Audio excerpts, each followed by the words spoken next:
Motivation. दोस्तों, motivation की ज़रूरत हम सबको होती है, मुझे, आपको, बल्कि हम सबको। किसी काम की शुरुआत के लिए हो या फिर चाहे उसे कंटिन्यूटी के साथ करते रहने के लिए हो, हर चीज़ में मोटिवेशन की ज़रूरत होती है। और कुछ स्टोरीज़, कुछ किस्से ऐसे होते हैं जो हमें एनर्जी भर देते हैं, एक जोश पैदा कर देते हैं, हमें मोटिवेट कर देते हैं। हर बार की तरह इस बार भी हम जानेंगे एक ऐसी इंस्पिरेशनल स्टोरी, एक कहानी जो ये बताती है कि आपको अपने सपनों को पूरा करने के लिए न गरीबी रोक सकती है और न ही अभाव से भरी जिंदगी। ये कहानी है एक ऐसे शख्स की जो पुर्तगाल के फंचल में एक टपकती हुई छत वाले मकान से निकलकर फुटबॉल वर्ल्ड का एक लाजवाब सितारा बन गया।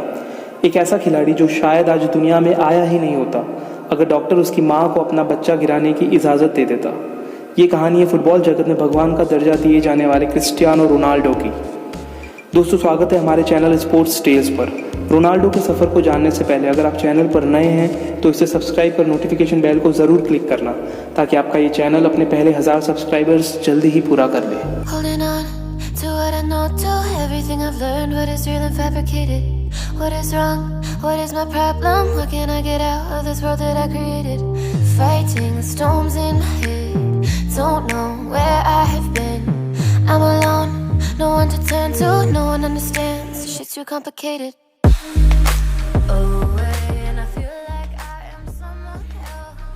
I'm always say it was the toughest time in my life.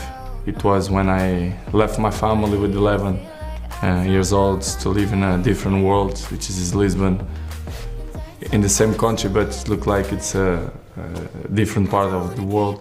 I was cry almost every day to miss my family, but I'm not regret.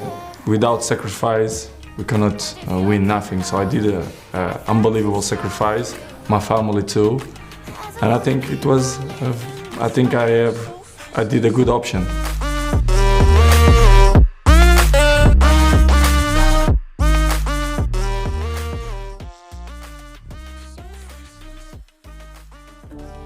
Ronaldo का जन्म 5 फरवरी 1985 को पुर्तगाल के फंचल में हुआ। इनका पूरा नाम क्रिस्टियानो रोनाल्डो डॉस सैंटोस एवेरो है। ये नाम इनके पिता ने अपने चहेते अमेरिकी एक्टर और अमेरिका के 40वें राष्ट्रपति रोनाल्ड रेगन के नाम पर रखा। रोनाल्डो मारिया और जॉस के घर पैदा हुई चौथी संतान थी।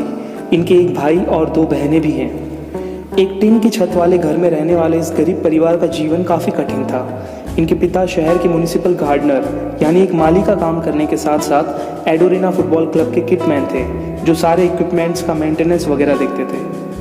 घर की आर्थिक तंगी, पति के शराब पीने की बुरी लत और पहले से ही 3 बच्चों की जिम्मेदारी होने की वजह से माँ मारिया ने अपना चौथा बच्चा गिराने की ठान ली। वो अबॉर्शन कराना चाहती थी, लेकिन डॉक्टर ने ये ऑपरेशन करने से मना कर दिया। वो कहता है ना, हमारी दुनिया में आने से पहले ही हमारी तकदीर लिख दी जाती है। शायद सही कहते हैं।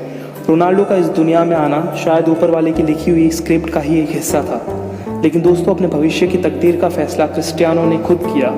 इस गरीब बच्चे ने ये कभी नहीं सोचा होगा कि वो एक दिन दुनिया का सबसे अमीर फुटबॉलर बनेगा, लेकिन ये ज़रूर सोचा होगा कि वो अपना पैशन फॉलो करेगा, वो फुटबॉलर बनेगा। दोस्तों, बंगला, गाड़ी, पैसा, शोहरत, ये बस आपकी सक्सेस के बाय प्रोडक्ट होते हैं। हमें बस ध्यान देना होता है तो अपने लक्ष्य की तरफ, अपने गोल की तरफ, अपने सपने की तरफ, और दिखानी होती है डेडिकेशन, सपनों को पूरा करने की जिद, और करनी होती है बस मेहनत, मेहनत और मेहनत। रोनाल्डो को बचपन से ही फुटबॉल खेलना पसंद था। अपने स्कूल में पढ़ाई से ज़्यादा वो फुटबॉल खेला करते थे। एक बार की बात है, जब स्कूल में टीचर रोनाल्डो को उनकी गरीबी के कारण बुली कर रहे थे, उन्हें बुरा भरा कह रहे थे, तो गुस्से में आकर रोनाल्डो ने टीचर पर कुर्सी फेंक दी। इसके बाद रोनाल्डो को स्कूल से निकाल दिया गया। ये उनका स्कूल में आखिरी दिन था। इसके बाद रोनाल्डो ने फुटबॉल पर और भी ज़्यादा ध्यान देना शुरू कर दिया। रोनाल्डो की माँ बताती है कि वो उन्हें बचपन में क्राई बेबी बुलाया करती थी, क्योंकि स्कूल में या कहीं भी फुटबॉल मैच के दौरान रोनाल्डो गोल मिस कर देते या हार जाते या फिर अच्छा परफॉर्मेंस नहीं दे पाते तो वो ग्राउंड में ही रोना स्टार्ट कर देते थे। ये चीज़ रोनाल्डो का फुटबॉल के लिए डेडिकेशन दिखाती है। आज भी रोनाल्डो ग्राउंड पर ही इमोशनल होकर रो देते हैं जब उन्हें चोट लग जाती है, और इस चोट की वजह से उन्हें चलते मैच से बाहर बैठना पड़ता है। ये विजुअल्स हैं 2016 यूरो कप फाइनल के, जब पुर्तगाल के कप्तान रोनाल्डो चोटिल होकर मैदान में इमोशनल हो गए, क्योंकि उन्हें पता चल गया कि अब वो इस फाइनल में टीम का साथ नहीं दे पाएंगे। मैदान के बीच में ना सही, लेकिन रोनाल्डो बाउंड्री के बाहर से अपनी टीम को इंस्ट्रक्ट करते हुए नजर आए, और भावनाओं का सैलाब तब बहा जब 1-0 से फ्रांस को हराकर पुर्तगाल ने अपना पहला यूरो कप जीत लिया। तो चलिए एक बार फिर से पीछे चलते हैं और रोनाल्डो का फुटबॉल की दुनिया में कदम कैसे पड़ा वो जानते हैं। रोनाल्डो जब 8 साल के थे तब उसी एडोरिना स्पोर्ट्स क्लब ने इनको खुद का हिस्सा बनाया जहां इनके पिता कीपमैन थे। 1992 से 1995 तक रोनाल्डो इस क्लब में थे। 10 साल के होते होते रोनाल्डो को शहर के सबसे बड़े क्लब नेशनल फुटबॉल क्लब ने शामिल कर लिया जहां इन्होंने 2 साल तक खेला। रोनाल्डो के करियर ने तब मोड़ लेना शुरू किया जब वो 12 साल के थे। ये था लिस्बन स्पोर्टिंग क्लब का ट्रायल, जहां सीधे तौर पर यह कहा गया था कि जो भी इस मैच में ज़्यादा गोल्स करेगा उसे sporting youth football academy join करने का मौका मिल जाएगा। इस मैच में रोनाल्डो जिस टीम में थे वो टीम 3-0 से जीत गई। इन 3 गोल्स में पहला गोल रोनाल्डो का था और दूसरा इन्हीं के फ्रेंड एल्बर्ट फ्रंटरो का था। ये तीसरा गोल शायद एल्बर्ट का होता जब वो बॉल को अकेले दम पे गोल पोस्ट तक ले आए, लेकिन दोस्तों ये आसानी से होने वाले गोल पर अपना नाम न लिखवाकर एल्बर्ट ने बॉल अपने दोस्त रोनाल्डो को पास कर दी और गोल करके रोनाल्डो उस मैच में सबसे ज़्यादा यानी कि 2 गोल करने वाले खिलाड़ी बन गए और 1500 पाउंड में क्लब ने इन्हें साइन कर लिया। एल्बर्ट ने कहा कि शुरू से ही रोनाल्डो मेरे से काफ़ी बेहतर स्तर का खिलाड़ी रहा है, मैं नहीं चाहता था कि इसका टैलेंट यहाँ से आगे नहीं जाए। रोनाल्डो आज भी अपने फ्रेंड का शुक्रगुजार करते हैं। रोनाल्डो को इस छोटी सी उम्र में अपने घर से अकेले लिस्बन में रहने जाना था। ये वक्त उनके लिए काफ़ी इमोशनल था, लेकिन वो अपनी प्रैक्टिस में लगे रहे। रोनाल्डो पर प्रैक्टिस का भूत शुरू से ही सवार था। वो हर दिन खुद को बेहतर बनाने के लिए हार्ड वर्क करते रहते हैं। उनके कोच बताते हैं कि एक दिन मैंने रात को अपने ऑफिस के पास कुछ झाड़ियों को हिलते डुलते देखा तो मुझे लगा मीडिया वाले जासूसी कर रहे हैं, लेकिन वो रोनाल्डो थे जो देर रात तक जंगल में फुटबॉल के साथ ड्रिबलिंग की प्रैक्टिस कर रहे थे। इस खिलाड़ी के जीवन में मुश्किलें कम नहीं थी। 15 साल की उम्र में पता लगा कि रोनाल्डो को टैकीकार्डिया नाम की दिल की बीमारी है। दोस्तों, इस बीमारी में इंसान की नॉर्मल हार्ट रेट 100 के पार भी चली जाती है। ऐसी स्थिति में रोनाल्डो के पास 2 ही ऑप्शन थे। एक था हार्ट की ऐसी सर्जरी जो रोनाल्डो की ज़िंदगी रिस्क में डाल सकती थी, और दूसरा था एक ऐसा ऑप्शन जो रोनाल्डो के लिए लगभग इम्पॉसिबल था। वो था कभी भी ना दौड़ना और फुटबॉल को हमेशा के लिए अलविदा कह देना। रोनाल्डो ने सर्जरी कराने का निश्चय लिया। ये सर्जरी सक्सेसफुल रही और रोनाल्डो फिर रिकवर होने लगे। लेकिन इसके बाद ही रोनाल्डो के परिवार पर दुख के बादल तब आए जब ज़्यादा शराब पीने की वजह से 52 साल के उनके पिता इस दुनिया में नहीं रहे। क्रिस्टियानो अपने पिता के काफ़ी करीब थे। उन्होंने इसी वजह से आज तक अपने जीवन में कभी शराब को हाथ तक नहीं लगाया। पिता के चले जाने के बाद इनकी माँ घर घर जाकर खाना बनाती थी ताकि वो अपने बच्चों का पेट भर सके।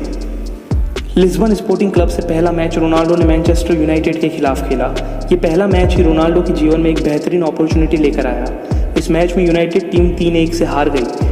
मैदान पर दौड़ता क्रिस्टियानो रोनाल्डो नाम का ये बवंडर विरोधी टीम के सारे प्लेयर्स को ही नहीं बल्कि मैनचेस्टर यूनाइटेड के मैनेजर एलेक्स फर्ग्यूसन को भी अपना मुरीद बना बैठा। यूनाइटेड के खिलाड़ियों ने मैच के तुरंत बाद ही रोनाल्डो को अपनी टीम में साइन कराने के लिए फर्ग्यूसन को मना लिया और $17 मिलियन की डील के साथ रोनाल्डो पहले पोर्टुगीज प्लेयर बने जिसने मैनचेस्टर यूनाइटेड क्लब को ज्वाइन किया हो। ये इंग्लिश फुटबॉल की हिस्ट्री में किसी यंग प्लेयर के लिए की गई सबसे महंगी डील थी। मैनचेस्टर यूनाइटेड में रोनाल्डो ने 96 मैच खेलकर 184 गोल किए।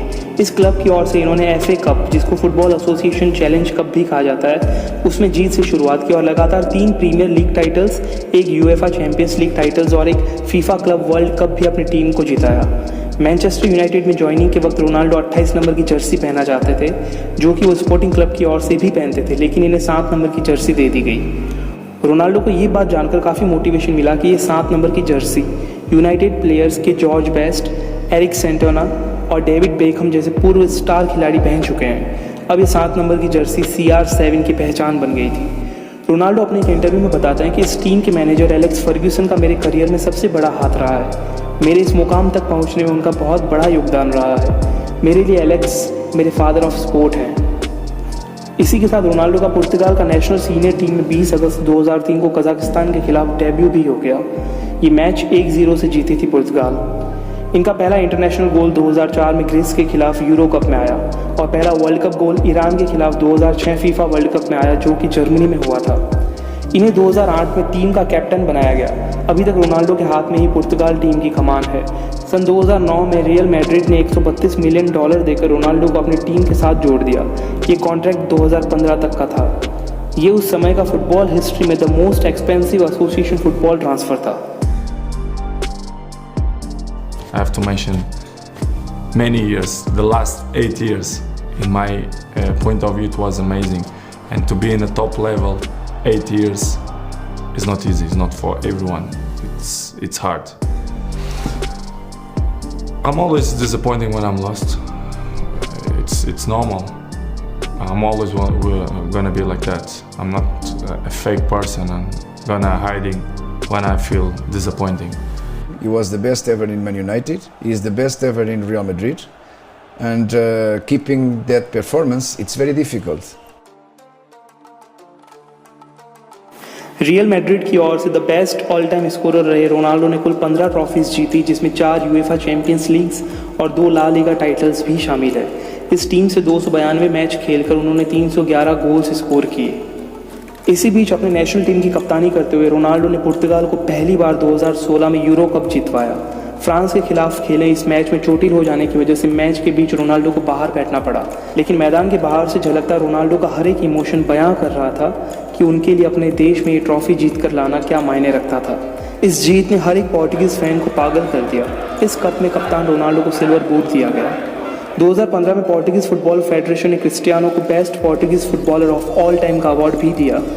रियल मैड्रिड के बाद 2018 में इटली के फुटबॉल क्लब जुवेंटस ने 100 मिलियन पाउंड में रोनाल्डो को साइन कर लिया। ये किसी इटालियन क्लब की ओर से दिया गया सबसे बड़ा कॉन्ट्रैक्ट था और ओवरऑल किसी 30+ एज वाले खिलाड़ी को खरीदने के लिए लगाया गया सबसे ज़्यादा पैसा।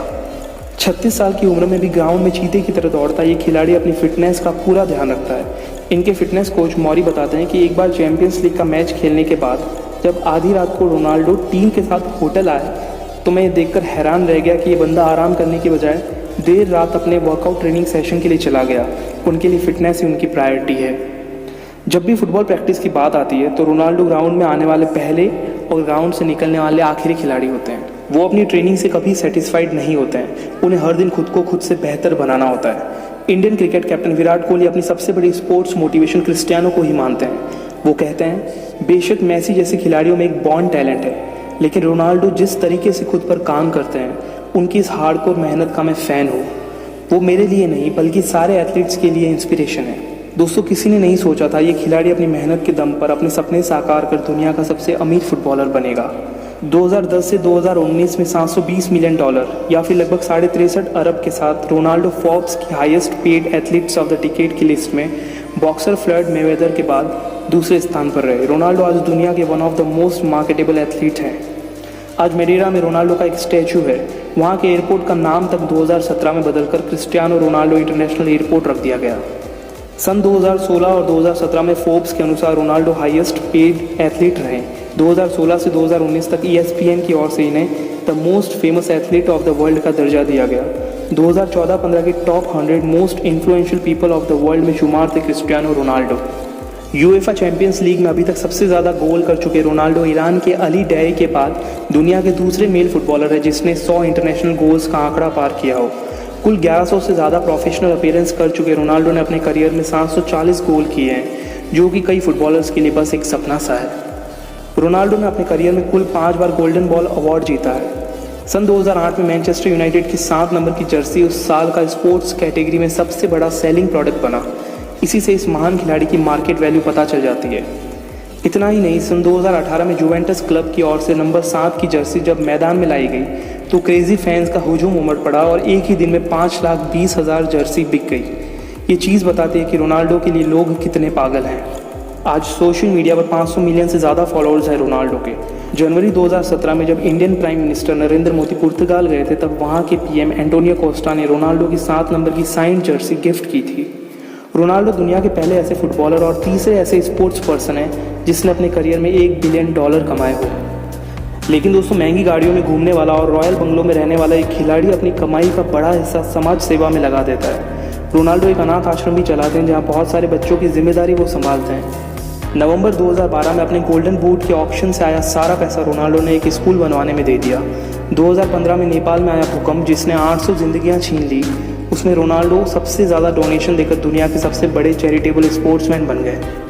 रोनाल्डो ने कई बच्चों के ट्रीटमेंट की जिम्मेदारी भी अपने ऊपर ली है। 4 बच्चों के पिता होने के नाते रोनाल्डो बच्चों से बड़ा लगाव रखते हैं। वो काफ़ी इमोशनल फील करते हैं। 2007 में पब्लिश अपनी ऑटोबायोग्राफी टाइटल मोमेंट्स में रोनाल्डो यही कहते हैं कि अगर आपको लगता है कि आप ऑलरेडी परफेक्ट बन गए हो तो आप शायद कभी परफेक्ट नहीं बन पाओगे। दोस्तों, परफेक्ट बनना कोई डेस्टिनेशन नहीं है। आप परफेक्शन को डिफाइन नहीं कर सकते, लेकिन हाँ, अगर आप बीते हुए कल से आज बेटर हैं तो आप परफेक्ट हैं। अगर आप खुद को रोज़ बेटर बनाते हैं तो आप परफेक्ट हैं। शायद यही रोनाल्डो के जीवन का मंत्र रहा है, जो उन्हें हर पल मेहनत करके खुद को बेटर बनाने को मजबूर करता रहता है। दोस्तों, आशा करता हूँ कि आपको इस खिलाड़ी की कहानी से बहुत कुछ सीखने को मिला होगा। अगर आपने वीडियो यहाँ तक देखा है तो प्लीज़ इस चैनल को सब्सक्राइब ज़रूर करना और कमेंट में ज़रूर शेयर करना कि आपके लिए बेस्ट क्रिस्टियानो रोनाल्डो मोमेंट कौन सा था।